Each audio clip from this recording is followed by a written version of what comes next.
Pierre de Charentonnet, jésuite, bonjour. Vous êtes ancien des rédacteurs en chef de la revue Études, diplômé de l'université de Fordham à New York et professeur de cette école pendant 4 ans. Vous avez été prof aussi à Boston College. Vous avez été directeur adjoint de l'ICM à Marseille pendant 4 ans, auteur de nombreux livres, dont La démocratie ennemie de la démocratie en 2018 et Face à la crise climatique en 2020. Vous êtes déjà intervenu sur notre chaîne de vidéos Culture Bible à plusieurs reprises. Une première fois pour parler des élections américaines, c'était en novembre 2020, et ensuite sur l'encyclique du pape François Fratelli Tutti en janvier dernier. Je vous interviewe à nouveau aujourd'hui sur le rapport de la SIAZ qui a été rendu le 8 octobre dernier et ses répercussions dans l'Église. C'est un sujet que vous avez beaucoup travaillé déjà en 2010 dans la revue Études. Vous écriviez un article sur le choc dans l'Église que constituaient les affaires de pédophilie et sur le manque de transparence sur ces abus pendant des décennies. Donc on va parler de ce fameux rapport de la SIAZ. Pourquoi l'Église de France a-t-elle créé une commission indépendante sur ces abus sexuels dans l'Église ? L'Église de France n'est pas la première à avoir créé des commissions de ce type. D'autres avaient existé aux États-Unis en 2004 et 2 commissions avaient existé en Irlande en 2010. Donc sous la pression des événements et notamment de l'affaire Prénat et de la médiatisation de l'affaire Prénat, les évêques français ont pensé qu'il était temps, après 2016, de créer une commission qu'ils ont fait donc en novembre 2018, la commission Sauvé, qui est du nom du président Sauvé, un haut fonctionnaire, vice-président du Conseil d'État, et ils ont rendu leur rapport en octobre 2021. Comment a été constituée cette commission et comment a-t-elle travaillé ? Alors, ce que le président Sauvé a fait, c'est de trouver des spécialistes dans tous les domaines qui pouvaient tourner autour des abus sexuels, c'est-à-dire question de l'enfance, question du droit, question théologique, question sociologique, voire des problèmes historiques. Donc il a réuni 21 spécialistes de l'ensemble de ces matières et ils se sont mis au travail sur chacun dans la matière, qu'est-ce qu'ils auraient à dire sur la question des abus sexuels. Et alors en plus, ils ont demandé à des instituts professionnels de travailler sur ce sujet-là. Notamment, ils ont demandé à l'IFOP et à l'INSERM de faire une enquête en population générale, c'est-à-dire une sorte de grand sondage pour savoir s'il y avait eu des victimes et combien. Et puis, ils ont demandé à d'autres instituts d'étudier les archives et de recueillir les témoignages des victimes et d'en faire une sorte de synthèse. Et de là est sorti un rapport de plus de 500 pages qui est extrêmement fouillé et très intéressant. Et c'est surtout à l'aide de ces derniers chiffres qui ont été donnés par l'INSERM et l'IFOP, des instituts de sondage, qu'on est arrivé à ce chiffre incroyable de 330 000 victimes. Donc est-ce que c'est vraiment crédible ? Voilà. Alors oui, c'est un chiffre énorme, évidemment, qui dépasse largement tout ce qui avait semblé être des prévisions dont on parlait, qui étaient peut-être 10 000 personnes victimes éventuellement. Donc là, on est largement au-delà. Comment est-ce que ça s'explique ? C'est que le sondage qui a été fait sur 28 000 personnes a donné un chiffre très important. Et en passant de 28 000 à 60 millions d'habitants, on a donc le chiffre de 330 000. Donc c'est une extrapolation des résultats d'un sondage. Ce n'est pas un nombre de victimes calculé, enregistré une par une. C'est un calcul, une extrapolation, mais c'est aussi fiable que tous les sondages. C'est-à-dire que là, ils ont pris des précautions. Au lieu de 2000 ou 3000 personnes, ce qui est le nombre général pour un sondage, là, on a pris 28 000 personnes. Donc l'INSERM et l'IFOP s'engagent sur la réalité de ce chiffre, qui n'est pas à quelques unités près, évidemment, mais qui est quand même, on voit un ordre de grandeur tout à fait énorme. Les rapporteurs de la SIAZ ne se sont pas contentés de donner des chiffres, ils ont aussi donné des recommandations, et il y en a 45. Voilà, ils ont donné 45 recommandations qui touchent quantité de sujets, le droit canonique, la question en particulier de l'écoute, parce qu'il faut probablement remettre ce système d'écoute et d'accueil des victimes, le remettre à jour et lui donner plus de crédibilité. Et puis, ils ont surtout insisté sur la nécessité pour l'Église de reconnaître sa responsabilité par rapport aux victimes, ce que l'Église refusait jusqu'à présent, en disant, après tout, ce ne sont que des cas individuels, ces cas individuels ont leurs responsabilités, mais nous, comme institution, nous ne sommes pas responsables. Or là, la SIAZ demande à l'Église de faire cette reconnaissance officielle. Responsable mais pas coupable. Si. Un peu, c'est ça. Donc ces recommandations, d'abord, demandent à l'Église de reconnaître sa responsabilité, parce que jusqu'à présent, l'Église disait les gens sont responsables individuellement, mais pas nous comme institution. Donc reconnaissance de responsabilité, et puis exigence de réparation. Vous devez réparer. Et puis, il y a quantité d'autres sujets qui sont étudiés, notamment comme l'écoute ou l'accueil. Il faut redonner un fondement à cette écoute, il faut le réorganiser. Il n'est pas normal, par exemple, que ce soit la secrétaire de l'évêque qui ait le téléphone de l'écoute. Parce que la personne victime qui va téléphoner n'est pas sûre d'avoir une vraie indépendance et une vraie écoute. Donc il faut essentiellement des laïcs qui puissent écouter, et donc il faut revoir le système d'écoute. Il ne me semble pas que le responsable des évêques de France ait demandé pardon. Il a dit « j'ai le désir de demander pardon ».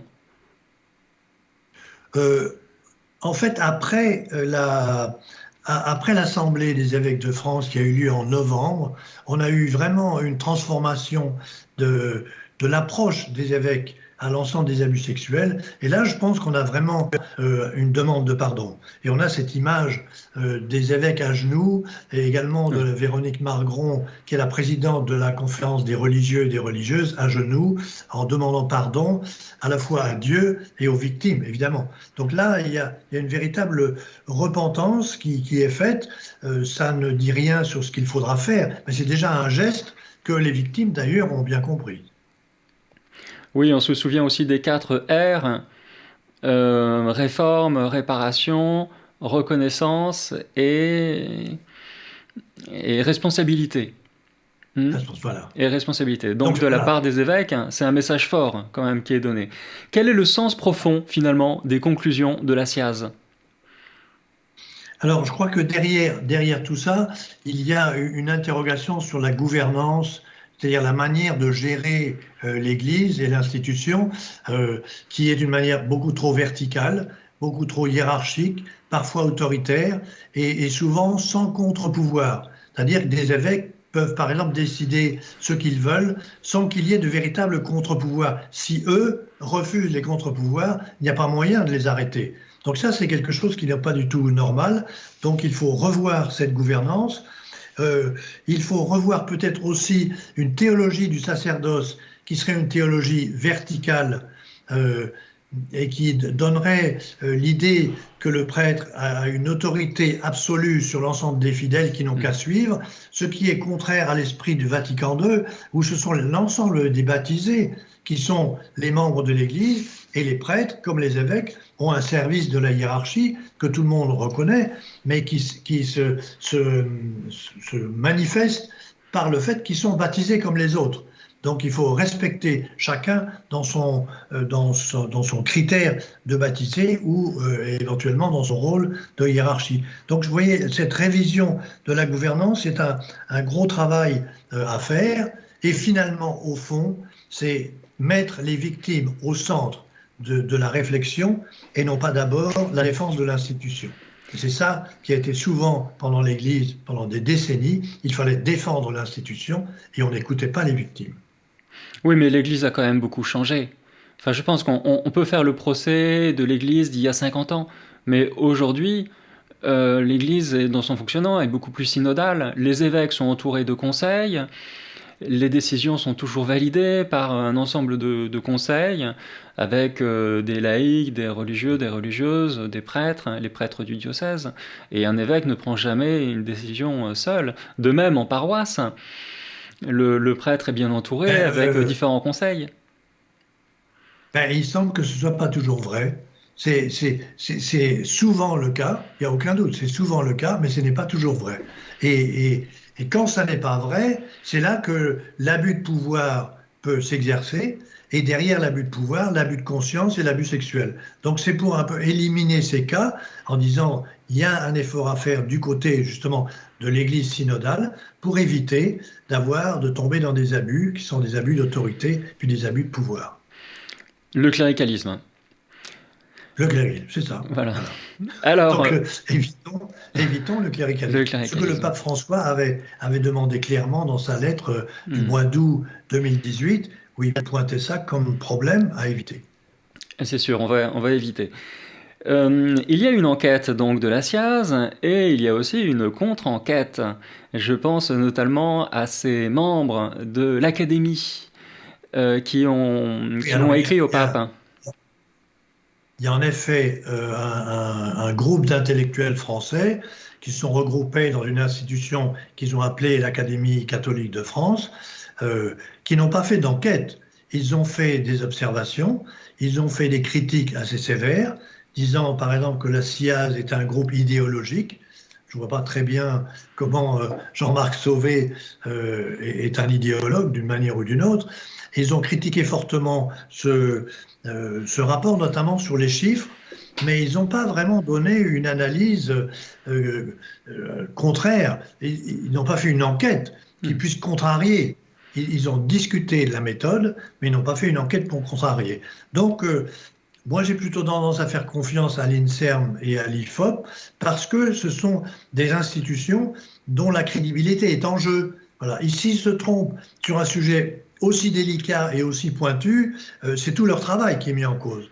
Donc je pense vraiment qu'il faut leur faire confiance et essayer de prendre ce chiffre pour ce qu'il est, c'est-à-dire une évaluation, une extrapolation, mais qu'il faut entendre que ça n'est pas juste quelques milliers de personnes victimes.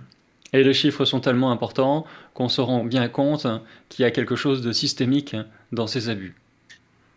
Voilà, il y a vraiment un système qui a fait perdurer ça pendant des années, puisque ça a commencé dans les années 1950. Vous savez, le maximum était entre 1950 et 1970.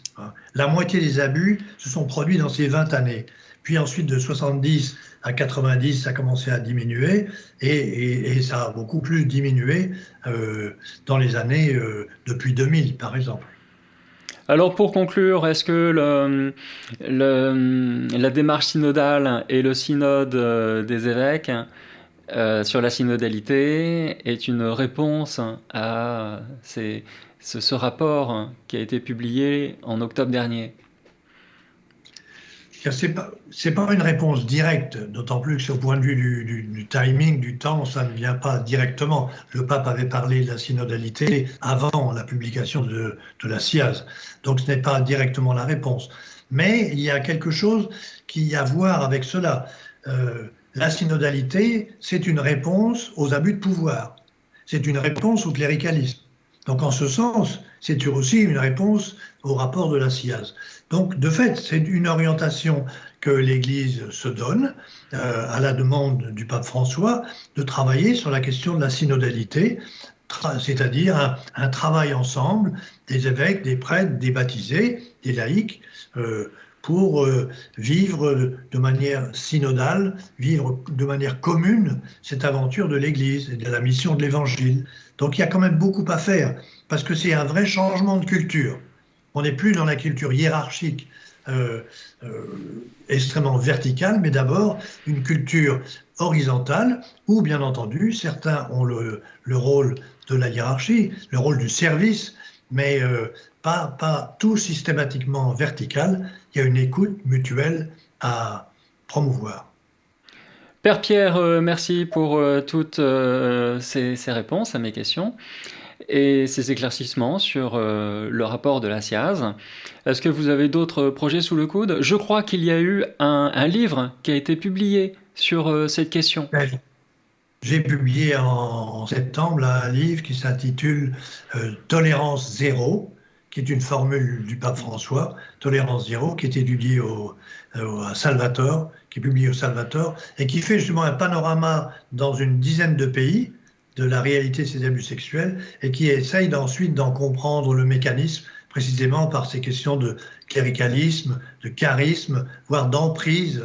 C'est souvent à travers l'emprise d'une personne sur une autre que l'abus de pouvoir et ensuite l'abus sexuel peut avoir lieu. Très bien, c'est très intéressant de voir aussi dans d'autres pays comment ça peut Oui. se passer, comment ils ont vécu eux aussi certaines formes de cléricalisme finalement. Voilà. Donc, par exemple, en ce moment, c'est la Pologne qui est beaucoup sous le feu de l'actualité, et puis va probablement commencer l'Espagne et l'Italie, parce que c'est deux pays où on a une culture, disons, de l'amitié familiale et tout ça, où on ne dénoncerait pas quelqu'un de la famille. Et c'est ça un problème. C'est pas le clientélisme, mais c'est le côté familial qui prime sur la loi. Or, la loi doit primer sur ce sujet-là. Donc, les affaires vont commencer à sortir d'Espagne et d'Italie. Très bien, merci beaucoup et bonne fête à venir. Bon boudin, comme on dit à Marseille, Voilà. avec la Bon, communauté bonne jésuite. fête, Julien. Merci, À bientôt. au revoir. Au revoir.